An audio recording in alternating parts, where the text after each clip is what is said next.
হরে কৃষ্ণ। সকলকে আবারও কৃষ্ণপ্রীতি শুভেচ্ছা জানিয়ে আমাদের ধারাবাহিক শ্রীমদ্ ভাগবত গীতার ক্লাসে আপনাদেরকে স্বাগতম জানাচ্ছি। আজ আমরা খুবই গুরুত্বপূর্ণ, খুবই ইন্টারেস্টিং এবং সকলের জন্য উপকারী একটি শ্লোক নিয়ে আলোচনা করব।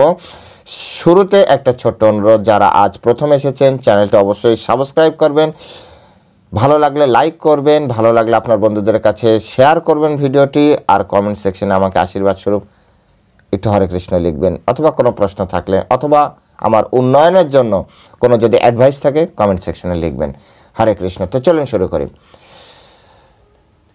নম বিষ্ণুপাদায় কৃষ্ণ প্রেষ্ঠায় ভূতলে শ্রীমতে ভক্তিবেদান্ত স্বামিনীতি নামিনে নমস্তে সারস্বতী দেবী গৌরবাণী প্রচারিণে নির্বিশেষ শূন্যবাদী পাশ্চাত্য দেশতারিণে বাঞ্ছা কল্পতরুর্ভশ্চ কৃপা সিন্ধুভ্যেব চ পতিতানাং পাবনেভ্যো বৈষ্ণবেভ্যো নমো নমঃ। জয় অনন্ত কোটি বৈষ্ণববৃন্দ কি জয়, শিল প্রভুপাদ কি জয়, শ্রীমদ্ ভাগবত গীতা শ্রবণকারী ভক্তবৃন্দ কি জয়, নিতাই গৌর সীতানাথ প্রতিপ্রমানন্দে হরি বল। হরে কৃষ্ণ। ওম নমো ভগবতে বাসুদেবায়। ওম নমো ভগবতে বাসুদেবায়। ওম নমো ভগবতে বাসুদেবায়। শ্রীমদ্ ভাগবত গীতা চতুর্থ অধ্যায় জ্ঞান যোগ, শ্লোক নাম্বার 36। অপি চেদ অসি পাপেভ্যো সর্বেভ্যো পাপকৃত্বাম সর্বং জ্ঞান প্লবনৈব ব্রেজিনাম সন্তরেষ্বসি। অপি চেদ অসি পাপেভ্যো সর্বেভ্যো পাপকৃত্বাম সর্বং জ্ঞান প্লবনৈব ব্রজিনাম সন্তরেষ্বসি। হরে কৃষ্ণ। এখন আমরা এই সংস্কৃত শ্লোকের শিল প্রভুপাদ কর্তৃক যে বাংলা ভাষানুবাদ দেওয়া হয়েছে সেই ভাষানুবাদ আমরা আস্বাদন করব, শ্রবণ করব। অনুবাদ: তুমি যদি সমস্ত পাপীদের থেকেও পাপিষ্ঠ বলে গণ্য হয়ে থাকো, তাহলেও এই জ্ঞানরূপ তরণীতে আহরণ করে তুমি দুঃখ সমুদ্র পার হতে পারবে। আরেকবার পড়ছি অনুবাদ: তুমি যদি সমস্ত পাপীদের থেকেও পাপিষ্ঠ বলে গণ্য হয়ে থাকো, তাহলে এই জ্ঞানরূপ তরণীতে আহরণ করে তুমি সমুদ্র, দুঃখ সমুদ্র পার হতে পারবে। হরে কৃষ্ণ। জয় শিল প্রভুপাদ কি জয়। তো এখন আমরা শিল প্রভুপাদ কর্তৃক এই শ্লোকের উপরে যে তাৎপর্য দেওয়া হয়েছে সেই তাৎপর্যের আলোকে এই শ্লোকটি হৃদয়ঙ্গম করার চেষ্টা করব। আমাদের ব্যক্তিগত জীবনে এই শ্লোকের প্রয়োগ আমরা দেখার চেষ্টা করব। তো চলুন শুরু করি। এই শ্লোকে বলছে, যদি তুমি সমস্ত পাপীদের থেকেও পাপিষ্ঠ বলে গণ্য হয়ে থাকো। কেন বলছেন জানেন? এর আগের শ্লোকে যারা দেখেননি, এর আগের ভিডিওটি দেখে নিন। এর আগের শ্লোকে অপ্রাকৃত জ্ঞান লাভের পন্থা বলেছেন এবং জ্ঞান লাভ করার ফলে আমাদের হৃদয় চিত্তবৃত্তি কেমন হবে সেই বিষয়ে তিনি জানিয়েছেন। এখন অনেকের ভিতরে এই ভাব থাকতে পারে, অনেকের ভিতরে এই ভাব থাকতে পারে, হ্যাঁ ঠিক আছে, কিন্তু আমি অত্যন্ত পাপী, আমি কি এই গীতার জ্ঞান গ্রহণ করতে পারবো? আমাদের কাছে বলে, কিন্তু এটা সত্য কথা। অনেকে এভাবে বলে যে প্রভু এতদিন পারিনি, এখন কি হবে এই বয়সে? কিংবা প্রভু আমি এত জড়িয়ে গিয়েছি, এখন কি পারবো? হ্যাঁ, জীবনে অনেক ভুল হয়ে গিয়েছে। অত্যন্ত দুঃখের সাথে আমাদের কাছে বলে, এখন কি হবে এই বয়সে? তো তাদের উদ্দেশ্যে এই যে হতাশাজনক একটা পরিস্থিতি, আদৌ কি আমি পারবো? আমি জীবনে অনেক পাপ করেছি, জানে না প্রভু আমার মতো পাপী কেউ নেই, আমার মতো নিকৃষ্ট নেই, আমার মতো নারকী এই জগতে কেউ নেই। ভগবান আমার কি হবে? হে প্রভু আপনি বলেন, আমি কিভাবে পারবো এই গীতার জ্ঞান? কারণ এর আগের শ্লোকে কি বলেছে? ইয়দ গতানা পুনর্মহম ইয়স্বসি পাণ্ডবাম ইয়ানো ভূতানি অশেষানি দ্রক্ষ্যসি অশে আত্মন অথ ময়ি। অর্থাৎ এইভাবে যদি তুমি জ্ঞান লাভ করো তাহলে তোমাকে আর পুনরায় মোহগ্রস্ত হতে হবে না। তো আমি যদি পাপী হই তাহলে আমি কিভাবে জ্ঞান গ্রহণ করব? তাই পরমেশ্বর ভগবান বললেন, অপি চেদসি পাপেভ্যো সর্বেভ্যো পাপকৃত্বাম, যদি তুমি সমস্ত পাপীদের থেকেও পাপিষ্ঠ বলে মনে করো, সমস্ত পাপীদের থেকে, হে গুরুদেব এই জগতে আমার থেকে পাপিষ্ঠ কেউ নেই, যদি এই ভাব থাকে, তাহলেও ভগবান বলছেন এই জ্ঞানরূপ তরণীতে আহরণ করে। জ্ঞানরূপ তরণী মানে কোনটা? ও প্রভু, তাহলে আমি স্কুল কলেজ থেকে যে অনেক জ্ঞান নিতে হবে না। এই জ্ঞানরূপ তরণী মানে হচ্ছে এই ভগবদ গীতা। এই হচ্ছে জ্ঞানরূপ তরণী। আমাদের মহারাজ খুব সুন্দরভাবে ক্লাসে বলেন, এই জগৎ সংসার থেকে উদ্ধার হওয়ার জন্য নৌকা হচ্ছে ভগবদ গীতা, শ্রীমদ্ ভাগবতম হচ্ছে ব্রিজ, আর চৈতন্য চরিতামৃত যারা অধ্যয়ন করে এদের ভবসমুদ্রের জলই শুকিয়ে যায়, রাস্তা। বুঝতে পেরেছেন? তো নৌকা, ব্রিজ আর রাস্তার ভিতরে পার্থক্য কি? ধরো নৌকায় আপনি উঠেছেন, ঢেউ উঠছে, আপনার ভিতরে একদম ভয় করবে। ব্রিজ দিয়ে যাওয়ার সময় অতটা ভয় থাকবে না, কিন্তু তারপরেও সামান্য ভয় থাকে, যদি ভেঙে যায় তো ডুবে যেতে হবে। আর যদি আপনি চৈতন্য চরিতামৃত পড়েন, আবার এই কথা শুনে কাল থেকে আবার চৈতন্য চরিতামৃত শুরু করেন না আপনারা। এ কিন্তু প্রসেস 1 2 3 4 5 এবার যেতে হয়।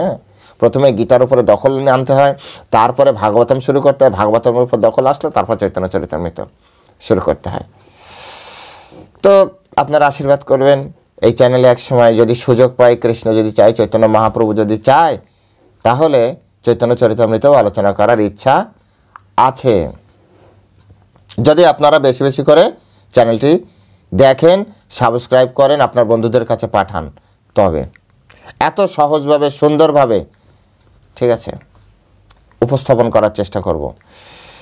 তো যাই হোক, এই হচ্ছে প্রসেস। তো কৃষ্ণ এখানে বলছেন এই জ্ঞানরূপ তরণীতে তুমি আহরণ করো। তুমি যদি পাপিষ্ঠ থেকে পাপিষ্ঠ মনে করো, তাহলে এই জ্ঞানরূপ এই ভগবদ গীতার উপরে তুমি বসো। কেন?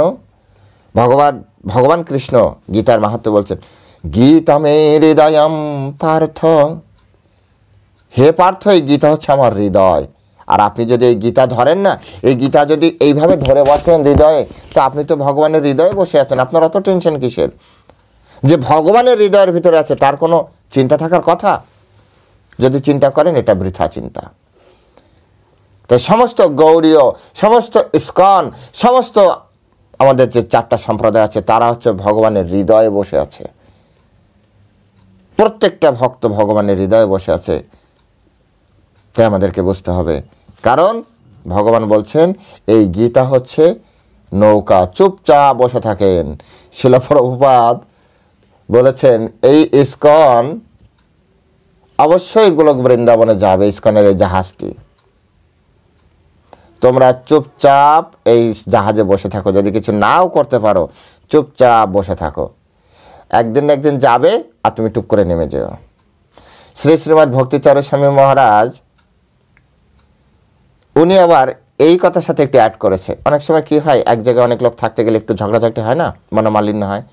বলছে যদি এই জাহাজের ভিতরে তোমাদের কারোর সাথে নাও পড়ে, বনিবনা না হয়, এক কোনায় চুপ করে বসে জব করতে থাকো, ঠিক আছে? নিচে লাফ দিও না। যদি তুমি নিচে লাফ দাও তাহলে হাঙর কুমিরে খেয়ে ফেলবে, মৃত্যু নিশ্চিত। ওর থেকে ভাই প্রাণটা নিয়ে চুপচাপ এক কোণে বসে জব করো। যেদিন জাহাজ যে থামবে ডেস্টিনিতে, সেদিন তুমিও নেমে যেও। সেই জন্য উনি দীক্ষার সময় সবসময় বলতেন, ওনার কন্ডিশন ছিল, সেই কন্ডিশনের প্রথম কন্ডিশন ছিল, তুমি বলো তুমি ইস্কন ছেড়ে যাবে না। কারণ কি জানেন? ইস্কন হচ্ছে ভগবদ গীতা, ভাগবতম, চৈতন্য চরিতামৃতের উপর আধারিত। মন গড়া কোনো তথ্য দেয় না তো। তাই এখানে ভগবান বলছেন এটা তরণী, তরিয়ে যাওয়ার যে পন্থা সেটাই হচ্ছে তরণী, নৌকা। এই ভব সমুদ্র অত্যন্ত দুঃখদায়ক, অত্যন্ত দুঃখদায়ক ভব সমুদ্র। পদম পদম বিপদম, প্রত্যেক পদে পদে এখানে বিপদ রয়েছে। প্রত্যেক মুহূর্তে আমাদের বিপদ হতে পারে। এই আমরা ঘর থেকে বেরোচ্ছি, আপনি গ্যারান্টি দিতে পারবেন যে আপনি ঘরে ফিরতে পারবেন? কতটা বিপদ সংকুল। আপনার সন্তান স্কুলে যাচ্ছে, আপনি কি 100% শিওর যে সন্তান ঘর পর্যন্ত আসবে?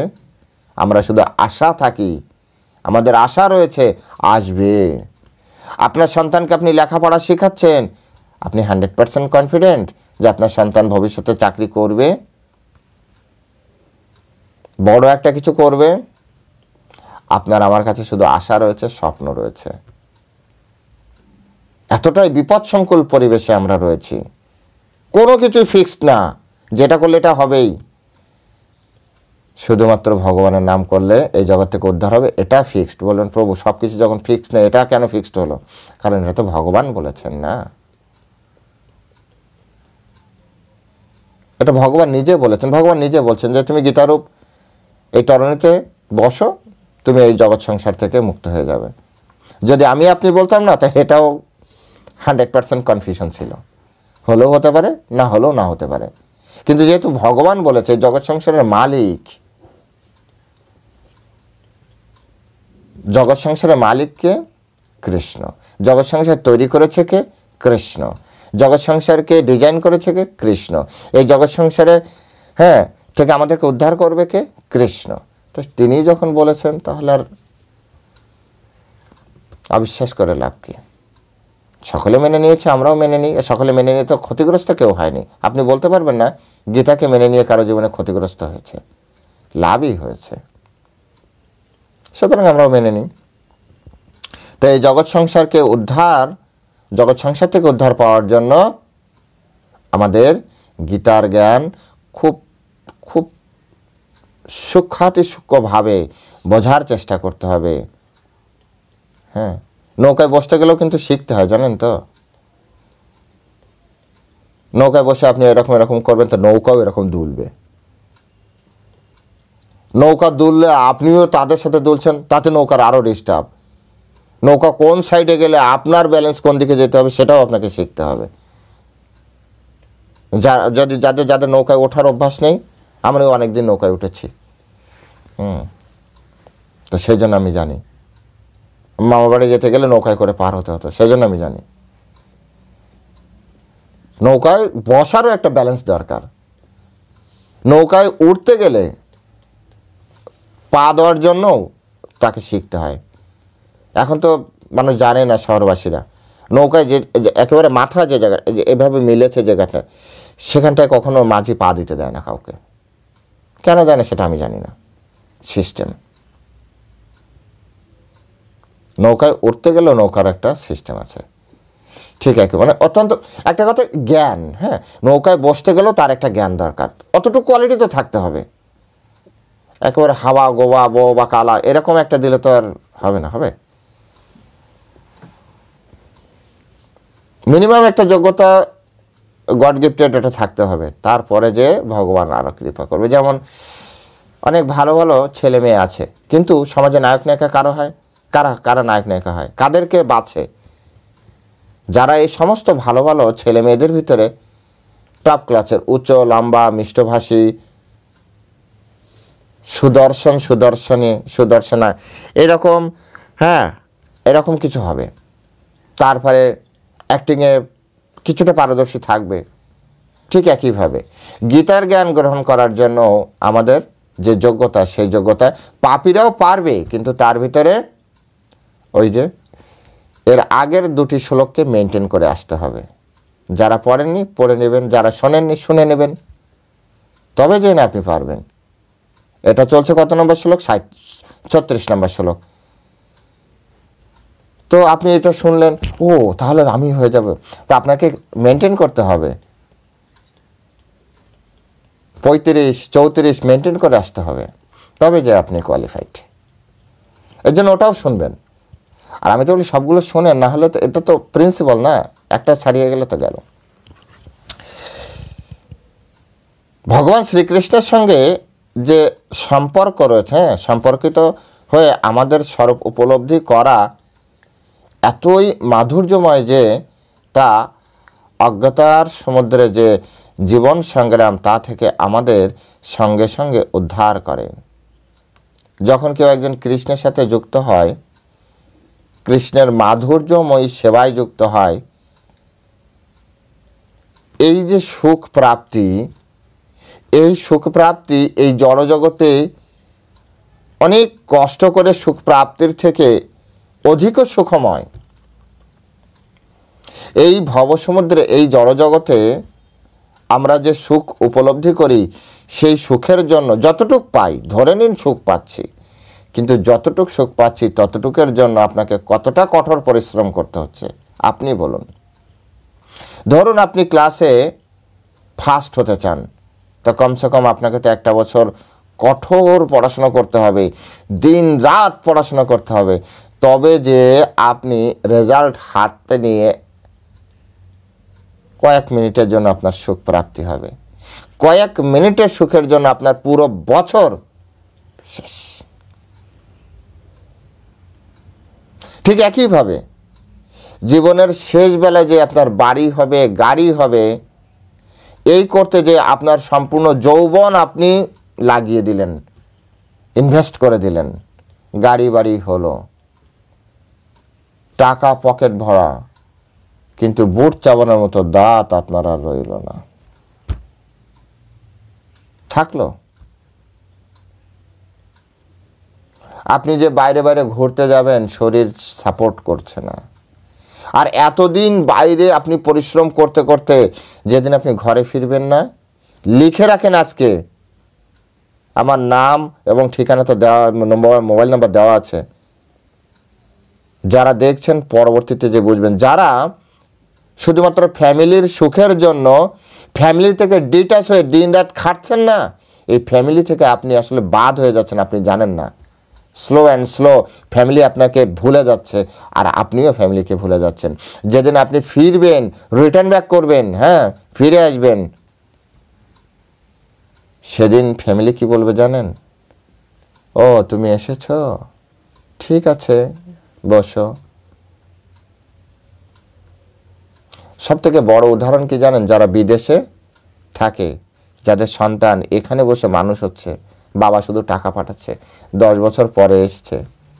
আমার নিজের ভাই রয়েছে একটা, মাস্তাতো ভাই, তার ছেলে ছোট অবস্থায় গিয়েছে, বড় হলে ফিরেছে। এখন সেই ছেলে ওই বৌদি সব তার জীবনের। পিতার সাথে কোনো না কোনোভাবে হচ্ছে না। আমি জানি না ও এই ভিডিওটা দেখবে কিনা, কিন্তু আসলে এটা রিয়েলিটি। যেহেতু একটা উদাহরণ দিলাম, আমার পরিচিত এরকম অনেক ব্যক্তি আছে যারা এরকম ফিরতে পারবে না, কারণ আপনি নিজেই তো গ্যাপ করে দিয়েছেন। এই জগৎ, আপনি সুখের জন্য কষ্ট করছেন, কিন্তু আলটিমেট সুখ আপনার হাতের কাছে আসবে না। শিল প্রভুপাদ এই শ্লোকের উপরে এই যে ভবসমুদ্রের রূপ দেখাতে যে তিনি এই কথা বলেছেন, যে এই জড় জগতে প্রচুর কষ্টের মাধ্যমে আপনার যতটুকু আনন্দ হয়, তার থেকে আপনি কৃষ্ণের মাধুর্যময়ী সেবায় যদি আপনি যুক্ত হন না, অপ্রাকৃত আনন্দ উপভোগ করবেন, অপ্রাকৃত আনন্দ অনুভব করতে পারবেন আপনি, অপ্রাকৃত আনন্দ। এই জড়জগতে যতটা আনন্দ আছে, এমনকি আপনি ভগবানের কথা শুনে আনন্দ পাবেন, ভগবানের কথা বলে আনন্দ পাবেন। এই যে আমরা রেগুলার বলছি, কেন বলছি? যদি এখানে আনন্দ না থাকে। এই যে আমাদের মহারাজরা, আমাদের গুরুদেবরা, শিল প্রভুপাদ তার টোটাল লাইফ ধরে কথা বলে যাচ্ছে, শুধু তো কথা, ভগবানের কথা বলে যাচ্ছে। বিধায় আপনি দেখুন না, কোনো ইউনিভার্সিটির টিচার, কোনো কলেজের টিচার, কোনো স্কুলের টিচার শেষ বয়স অবধি কোনো কথা বলে কিনা পড়ার বিষয়? বরঞ্চ একবার দুবার যাওয়ার পরে তার মেজাজ খারাপ হয়ে যায়। আর আমাদের কাছে যারা আমাদের সাথে পার্সোনালি চেনেন, জানেন কত হাজার প্রশ্ন আমাদেরকে করে। আমি তো ছোটো মোটো একজন, কিন্তু যারা মহারাজ আছে কত কি তাদেরকে দেখতে হয়, তারপরও তারা কুল অ্যান্ড করেই যাচ্ছে। কারণ কি? আনন্দ পাচ্ছে। কোথা থেকে আসে এই শক্তি? ভগবদ গীতায় বলেছে, মশ্চিত্তা মদগত প্রাণা বদয়ন্তশ্চ পরস্পরম কথয়ন্তশ্চ মাম নীত্বাম তুষ্বন্তি চ রমন্তি চ তুষ্বন্তি চ রমন্তি চ। আপনি শান্তি পাবেন, রমন্তি মানে অপ্রাকৃত আনন্দ পাবেন। শুধু কি বলে? মচ্চিত্ত মদগত প্রাণা, যাদের চিত্ত আর মন আমাতে সমর্পিত, বদয়ন্তশ্চ পরস্পরম, একে অপরের সাথে আমার বিষয় বলে, কথায়ন্তশ্চ মাম নিত্যম, যে শুধু আমার কথাই বলতে থাকে। শুধু কথা বলেই অপ্রাকৃত আনন্দ। আনন্দ যদি না পেতাম তো এগুলো করতেই পারতাম না, কেউ করতেও পারতো না। আমি তো আমার জীবন থেকে আমি বোঝার চেষ্টা করি, এতে যে এত আনন্দ বলার, ভগবানের বিষয়ে আনন্দ এত বলার, আর শ্রবণে এত আনন্দ, এ যারা এই রস পেয়েছে তারাই শুধু জানে। আপনিও চেষ্টা করে দেখুন। আমি তো বলি 3 মাস, 3 মাসের প্যাকেজ নিন। আপনার লাইফ তো 60 বছরের, 3 মাসের প্যাকেজ নিন। 3 মাস আপনি ভগবানের কথা শুনুন, ভগবানের কথা বলুন, ভগবানের বিষয়ে পড়ুন। 3 মাস পর যদি আপনার ভালো না লাগে, আপনি ছেড়ে বই ক্লোজ করে আপনি আপনার জীবন চলবেন। আমি তো বলি 3 মাসের প্যাকেজ নিন, রিস্ক নিন না, কি আছে জীবনে? 3 মাস ধরে আমাদের কথা মতো শুনে, বা এই কৃষ্ণের কথা শুনে, শিল প্রভুপাদের কথা শুনে, আচার্যদের কথা শুনে আপনি শুরু করুন, আপনার জীবন পরিবর্তন হয়ে যাবে। মাত্র 3 মাস করুন না, কি আছে? তাই শিল প্রভুপাদ এখানে বলছেন, এই জড়জগৎ থেকে, জড়জগৎকে কখনো অবিদ্যার সমুদ্র অথবা কখনো দাবানলের সঙ্গে তুলনা করা হয়। হ্যাঁ, এইখানে বলছে কি দুঃখ সমুদ্র। কৃষ্ণ বলছে দুঃখ সমুদ্র। দুঃখ কি? দুঃখ কোথা থেকে আসে? দুঃখ হচ্ছে অবিদ্যা, অবিদ্যা থেকে। বুঝতে পেরেছেন? আমরা দুঃখ পাচ্ছি কারণ এই যে আপনার কোনো একটা রোগ হলো, আপনি যদি ঔষধটা যদি জানতেন, তাহলে তৎক্ষণাৎ আপনার রোগটা আপনি ভালো করতে পারতেন না? পারতেন। কিন্তু আপনাকে ততক্ষণ কষ্ট ভোগ করতে হচ্ছে যতক্ষণ না পর্যন্ত আপনি একজন ভালো ডাক্তারের কাছে, যিনি ঔষধ জানেন, তার কাছে না পৌঁছাতে পারছেন। তার মানে কি? আপনি জানেন না, ওটা আপনার অবিদ্যা। তো এই জগৎ সংসারে আমরা দুঃখ পাচ্ছি মানে কি? সুখ আছে, সুখের আভাস, আমি বলবো সুখ না, সুখের আভাস আছে, কিন্তু সুখের আভাসটা গ্রহণ করার মতো যে বিদ্যা দরকার সেটি নেই। ওই জন্য আমাদের ভিতরে অবিদ্যা। এবং এটা দাবানল, না চাইলেও আগুন জ্বলে যায় সংসারে। আমরা এত চেষ্টা করি যে গন্ডগোল করব না, কারোর সাথে রাগারাগি করব না, বেঁধে গেল। এই বসে বসে হঠাৎ করে একজন বল, তুমি চুপ করে বসে আছো কেন? আরে বাবা, বসে আছি, ব্যাস, তাতে তোমার কি হয়েছে? শুরু হয়ে গেল। এই জগৎ সংসার এইভাবে ডিজাইন করা।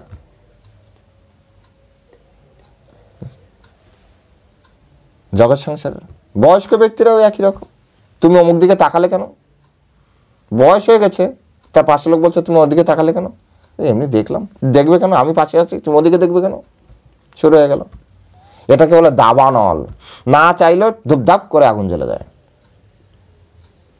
তাই আমাদের ইস্কন মন্দিরের, প্রত্যেকটা ইস্কন মন্দিরে সকালের মঙ্গল আরতিতে গায়, সংসার দাবানল নিরালক ত্রাণায় কারুণ্য ঘনা ঘনাত্তাম প্রাপ্তস্য কল্যাণ গুণার্ণবস্য বন্দে গুরু শ্রী চরণার বৃন্দাম বন্দে গুরু শ্রী চরণার বৃন্দাম বন্দে গুরু শ্রী চরণার বৃন্দাম।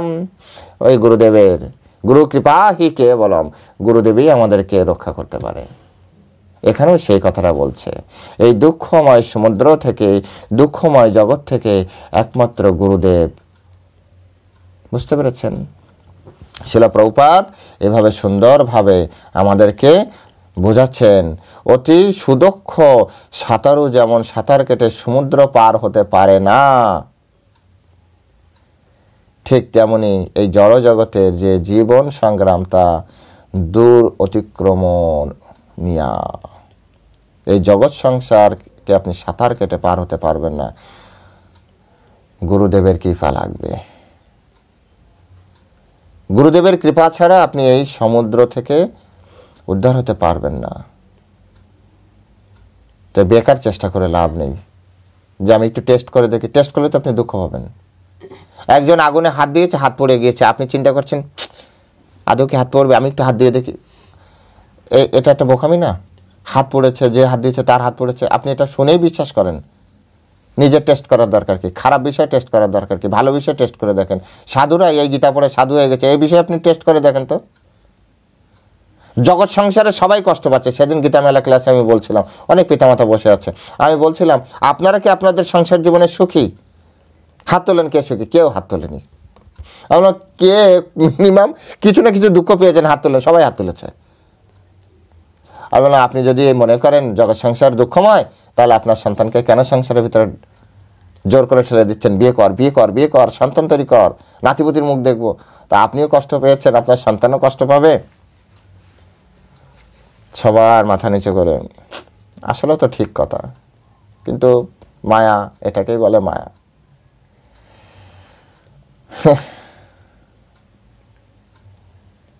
সুতরাং আপনারা প্রত্যেকেই এই গীতা বোঝার চেষ্টা করুন। এই গীতা আমাদেরকে কি করবে জানেন? আমাদেরকে বাঁচিয়ে দেবে। ঠিক নৌকায় আপনার যদি সমুদ্রে নামতেও ইচ্ছা করে না, তো কৃষ্ণ বলছে যে এই গীতার উপরে বসে আপনি সমুদ্র দর্শন করুন।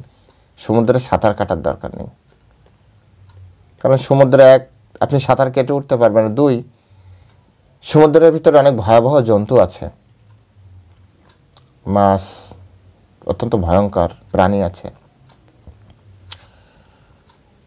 তাই নিজের শক্তি অনুযায়ী যদি আপনি সাঁতার কাটার চেষ্টা করেন না, প্রাণহানির ভয় আছে।